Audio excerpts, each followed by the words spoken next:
ગરમીમાં શેકાતા ગુજરાતીઓ માટે રાહતના સમાચાર। આજથી આગામી 5 દિવસ 2 થી 4 ડિગ્રી ઘટશે તાપમાન।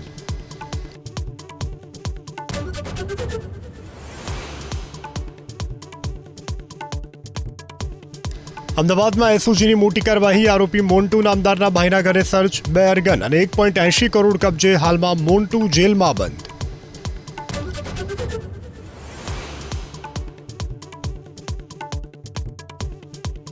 કેન્દ્રીય ગૃહમંત્રી અમિત શાહ આજથી 3 દિવસીય અસમના પ્રવાસે પોલીસ એકેડમીનું કરશે ઉદ્ઘાટન।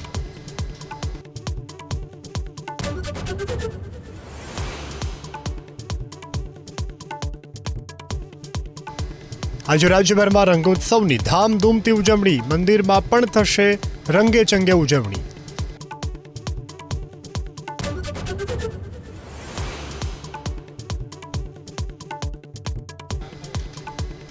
આ વર્ષનું પ્રથમ ચંદ્રગ્રહણ। ભારતમાં નહીં લાગે સૂતક। સૂર્યના મીન રાશિમાં આગમન સાથે જ કમુરતા શરૂ।